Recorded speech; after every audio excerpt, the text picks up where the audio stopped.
The thing started with a little annoying pain, like right here on the side, under the rib. At first, I thought it was just bad posture, maybe sleeping in a funny position. I'd ignore it, drink some Boldo tea, rub on some muscle pain cream, and carry on with life. Who has time to think about a little pain, right? Especially with the hustle and bustle of daily life, work, house, kids. But the darn thing persisted. Sometimes it would disappear for a day or two, but then it would come back, stronger, more insistent. I started feeling an unusual fatigue, a weakness that wouldn't go away even with coffee. I thought it was stress, lack of vitamins, things like that. There's always an easy explanation, right? We prefer to believe in those. Until one day, I woke up with a pain so strong that I couldn't move, a stabbing pain that cut through me. There, lying in bed, sweating cold, I realized that I couldn't ignore it anymore, that it was serious, very serious, that I needed help, and fast. That pain forced me to face the truth. My body was screaming for help. Hi, my name is Anna. I'm 45 years old. At least I was, until my life turned upside down. I was a teacher, married, mother of a teenager, a normal life, with bills to pay and everyday worries. Nothing out of the ordinary. And then, suddenly, bam, a diagnosis that changed everything. Cancer. I never imagined it would happen to me. I always took care of myself, as best as I could, of course. But the truth is, I ignored some signs,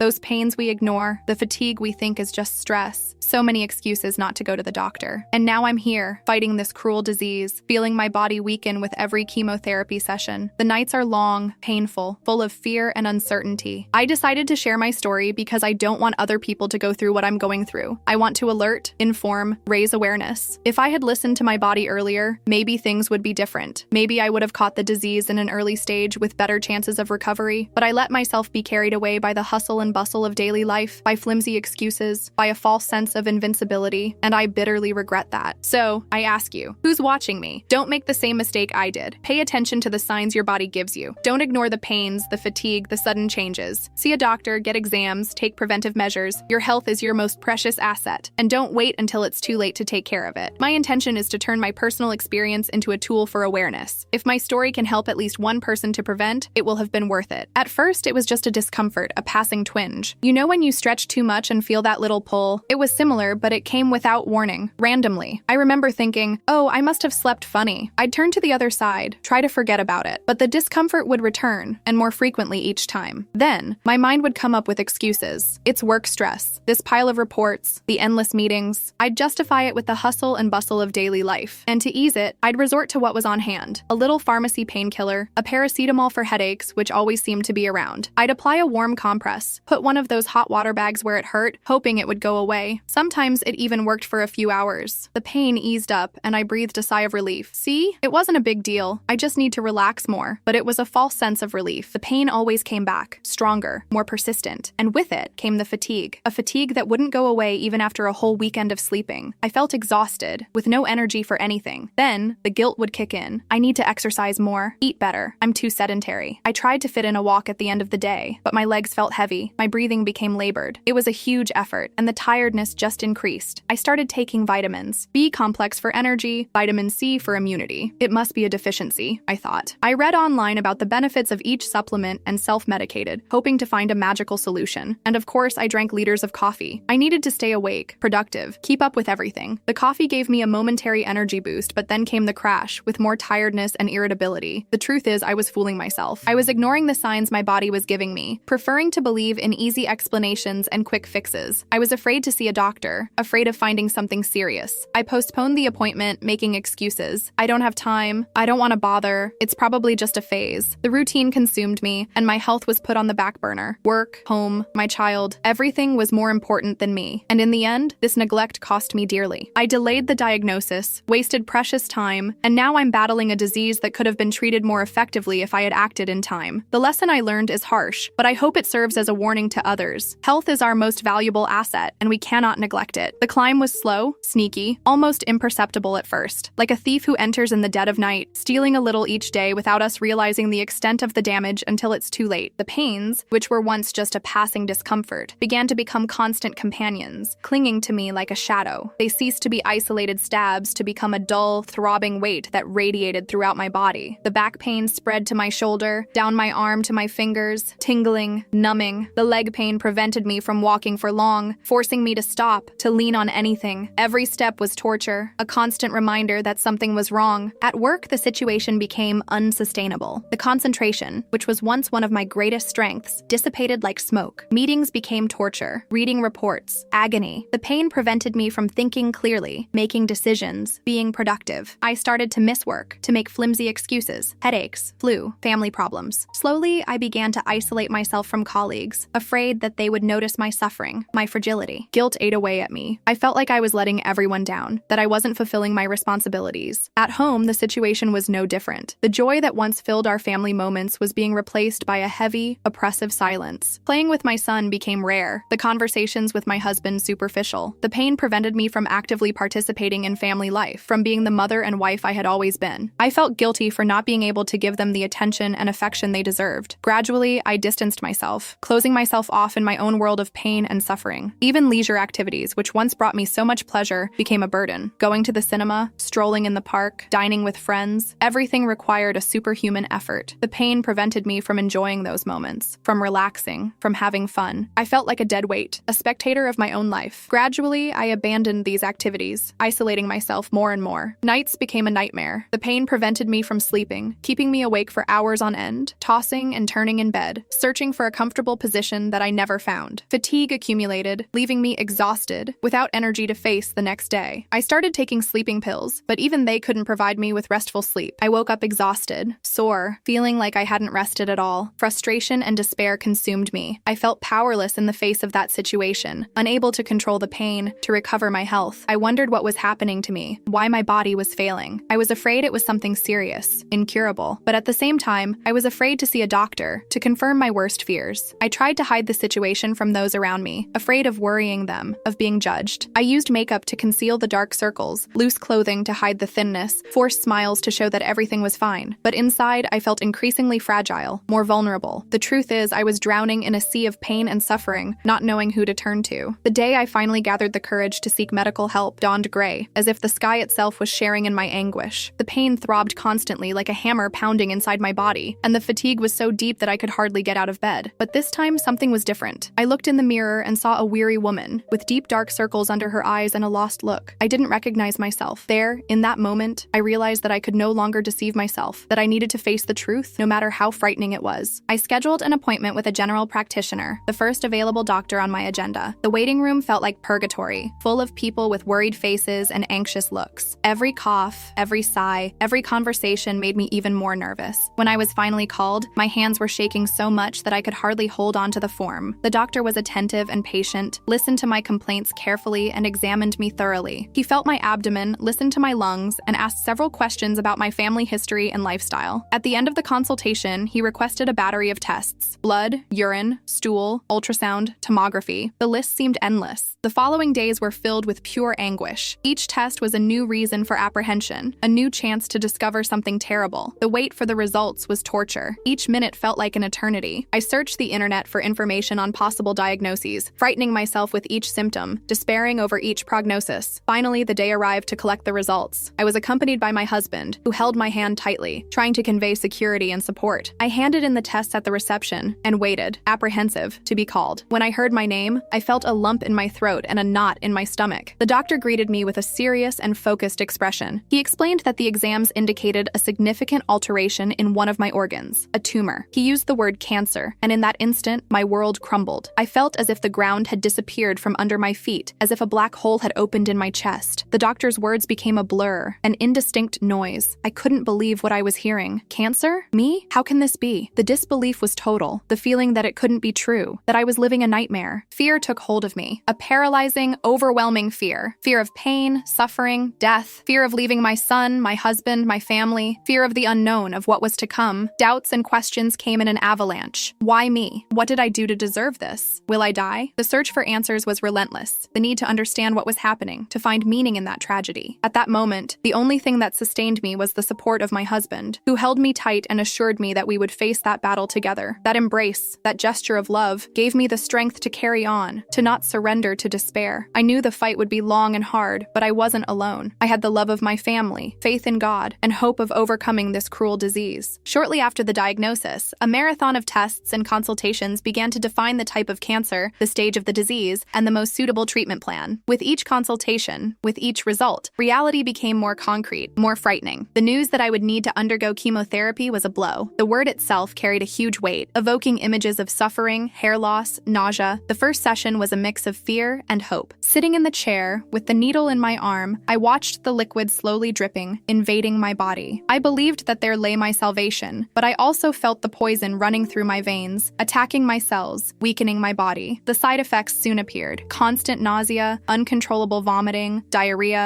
extreme fatigue. My body became a battlefield where chemotherapy fought against cancer, but also hit me hard. The hair loss was one of the most difficult moments. Seeing the strands falling in tufts, leaving my head exposed, made me feel even more vulnerable, sicker. I bought a wig, colorful scarves, stylish hats, trying to disguise the baldness, but nothing made me truly comfortable, confident. The reflection in the mirror was of a strange, different person that I didn't recognize. Hospitalizations became frequent. Low immunity made me susceptible to infections, high fevers, serious complications. I spent days and nights in the hospital, connected to machines, surrounded by doctors and nurses. The loneliness was overwhelming, the longing for my family unbearable. Surgeries were necessary to remove the tumor and prevent the disease from spreading. With each surgery, hope was reborn, but also the fear that the cancer would return, that the struggle would never end. The recovery was slow and painful, requiring patience, discipline, and a lot of willpower. Pain became a constant companion, a piercing pain that prevented me from sleeping, eating, moving. I took powerful painkillers, but they didn't always work. Pain consumed me from within, stole my joy, prevented me from fully living. Changes in the body were unavoidable: dry skin, weak nails, swelling, weight gain. I felt deformed, disfigured, losing my femininity, my self-esteem. It was hard to recognize myself, accept myself, love myself. Extreme fatigue prevented me from doing the simplest tasks: taking care of the house, working, playing with my son. I needed help with everything, felt like a burden to my family. Dependence frustrated me, irritated me, made me feel useless. There were moments of deep discouragement, wanting to give up, to throw in the towel. I thought the fight was unfair, that I didn't have the strength to continue. But in those moments, I clung to faith, to the love of my family, to the hope of a better future. The support I received from my family, friends, and medical team was essential to keep me strong and persevering. Affection, attention, care, words of encouragement, prayers, all of this gave me courage to move forward, to not give in to the illness. I learned to cherish every smile, every hug, every gesture of solidarity. I discovered that I was not alone, that I had people who loved me and were willing to fight with me until the end. I thank God for placing these people in my path, for giving me the strength and courage needed to face this battle. There is a lot of confusion between terminal illness and palliative care, and it is important to clarify the difference. Terminal illness refers to a condition in which someone's disease is no longer curable and life expectancy is very short, usually just months or weeks. Palliative care, on the other hand, is much broader and can be initiated at any stage of a serious illness, even when there is still a possibility of cure. The main goal of palliative care is not to cure the disease, but to provide relief from symptoms, comfort, and to improve the quality of life for the patient and their family. Many people associate palliative care with the end of the line, as if it were a way of giving up on life, but nothing could be further from the truth. Receiving palliative care does not mean that there is no hope, but rather that the medical team is focused on ensuring that you have the best possible quality of life, regardless of your condition. It means having support to deal with pain, treatment side effects, emotional stress, and practical day-to-day issues. Palliative care covers various areas. Firstly, pain management is crucial. There are many medication and therapy options to relieve physical suffering, allowing you to better enjoy your days. In addition, palliative care also includes emotional and psychological support. Talking to a therapist, participating in support groups, receiving spiritual counseling, all of these can help manage anxiety, fear, sadness, and uncertainty. Another important area is social support. Palliative care can include assistance with practical issues such as transportation, meals, personal hygiene, and financial organization. This allows you to focus on your health and relationships without worrying about daily tasks. Lastly, palliative care also provides support for family members who often feel overwhelmed and need help coping with the situation. In my cancer journey, palliative care was essential in helping me manage symptoms and stress. In addition to conventional treatments, I sought alternative therapies that provided me with great relief and well-being. Meditation helped calm my mind, reduce anxiety, and find inner peace. Yoga provided me with flexibility, strength, and balance, as well as helping to relieve muscle pain and improve breathing. Acupuncture helped alleviate nausea, fatigue, and insomnia. These alternative therapies did not replace conventional medical treatments, but were an important complement, helping me deal with side effects and improve my quality of life. I found that taking care of the mind and body is essential to facing a serious illness. I found in these practices a way to connect with myself, to feel stronger and more resilient, to find meaning in life, even amidst suffering. Palliative care showed me that it is possible to live with quality,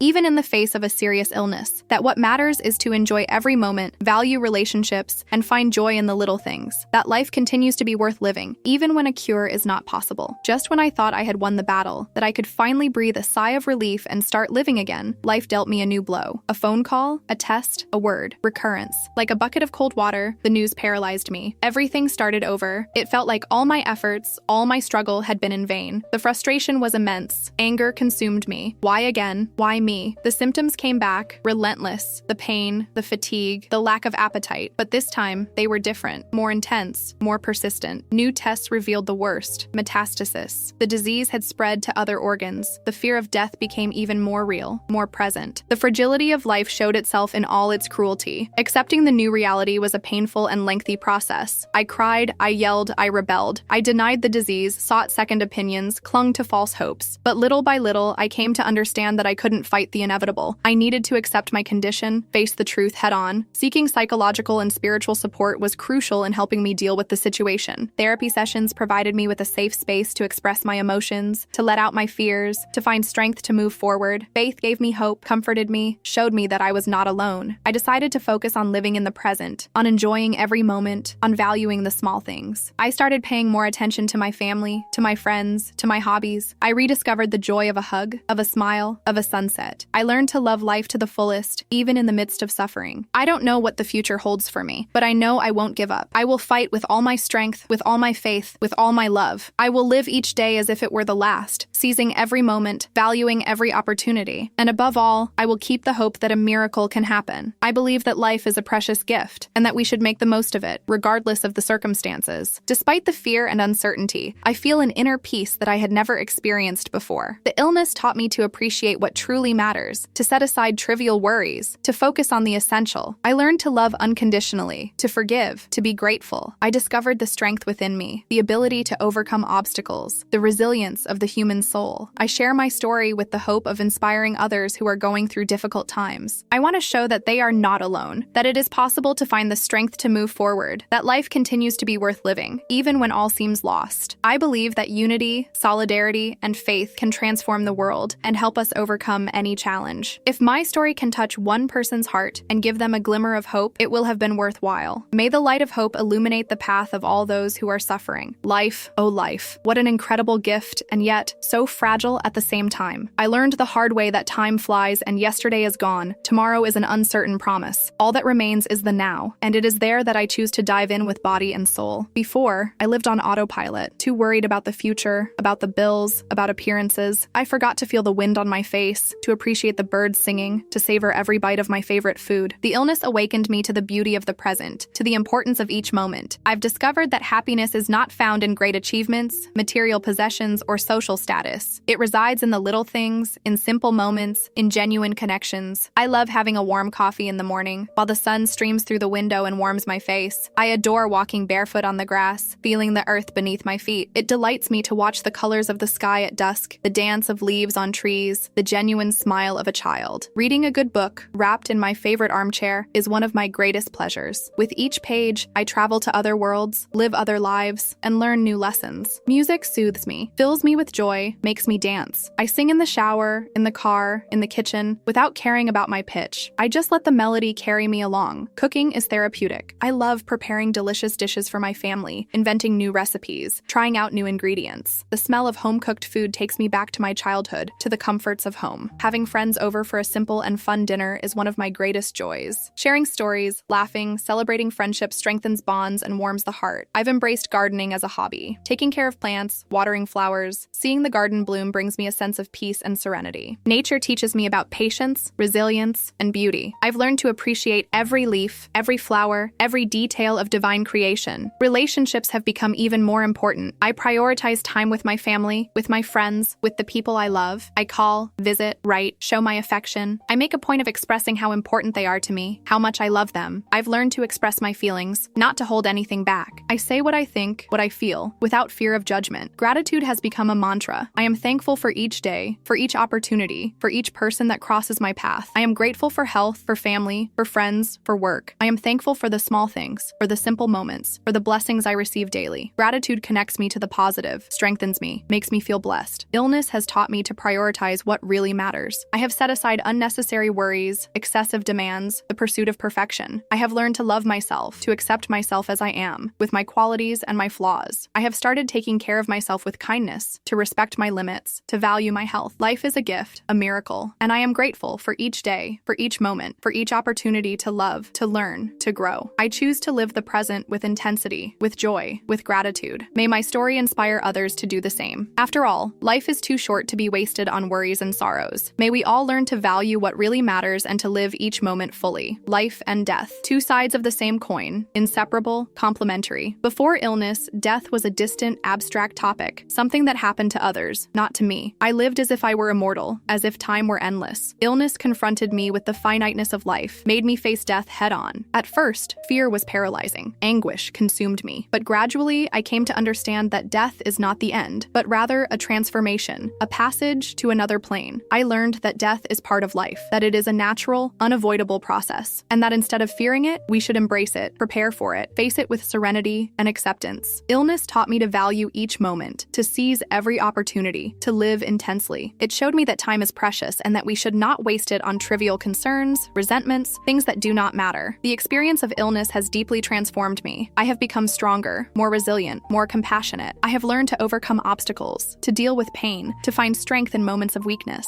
I have discovered the ability to reinvent myself, to adapt to changes, to find meaning in life, even amidst suffering. Illness has taught me to love unconditionally, to forgive, to be grateful. It has shown me the importance of human relationships, of affection, of solidarity. I have learned to cherish every smile, every hug, every gesture of affection. I have discovered the beauty of the human soul, the ability to overcome challenges, the strength of hope. The legacy I want to leave is one of love, of hope, of resilience. I want to inspire others to take care of their health, to prevent illnesses, to value their body and mind. I want to show that life is a precious gift and that we should make the most of it, regardless of the circumstances. I want to encourage people to live fully, to pursue their dreams, to express their talents, to love without reservations. I want people to feel inspired to make a difference in the world, to contribute to a better future, to leave their mark on the universe. For those facing similar challenges, I leave a message of hope and encouragement. Do not give up, do not succumb, do not lose faith. Believe in yourselves, trust in your inner strength, seek support from those you love. Life is a difficult journey, but it is also a journey of learning, of growth, of transformation. Keep hope, faith, and love in your heart. Believe that miracles can happen, that healing is possible, that life can be beautiful even amidst suffering. Do not isolate yourselves, seek help, share your experiences. Together we are stronger, together we can overcome any obstacle. Remember that you are loved, valued, and important. Your life has a purpose, a mission, a meaning. Do not let illness define who you are. Do not allow it to steal your joy, hope, and love. Live intensely, cherish every moment, appreciate every opportunity. May peace, serenity, and faith accompany you on every step of the journey. Believe in the power of overcoming, in the strength of hope, and in the beauty of life. And always remember, you are not alone. If I could go back in time, I would change one thing. I would have listened to my body. I would have paid attention to the signs it gave me, to the little discomforts I ignored, to the tiredness I masked with coffee. I would have sought medical help early on, without fear, without shame, without excuses. Prevention is crucial. Early diagnosis can save lives. Do not neglect your health. Have regular checkups. Take care of your body as if it were a temple. It is your home, your sanctuary, your most precious possession. My final advice, based on my personal experience, is face illness with courage, faith, and hope. Do not be defeated by fear, sadness, or anguish. Seek support from those who love you, your family, your friends, your faith. Believe in your inner strength, in your ability to overcome challenges, in your resilience. Do not compare yourself to others. Do not torment yourself with unanswered questions. Live each day as if it were your last. Enjoy every moment. Celebrate every small victory. Embrace life with gratitude, even amidst suffering. Love unconditionally. Forgive. Give thanks. Discover the beauty that exists in every smile, every hug, every gesture of kindness. Connect with nature, with art, with music, with everything that brings you joy. And never, ever lose hope. Believe that miracles can happen, that healing is possible, that life can be beautiful even in the midst of the storm. With love and gratitude, I express my belief in the force of life and in the importance of valuing each moment. Life is a gift, a miracle, a unique opportunity to love, to learn, to grow. Do not waste this gift. Do not let illness steal your joy, hope, and love. Live intensely, seize every moment, value each opportunity, and always remember, you are not alone. Believe in the force of life and the beauty that resides in each one of us, and may this faith guide and strengthen you in every step of your journey.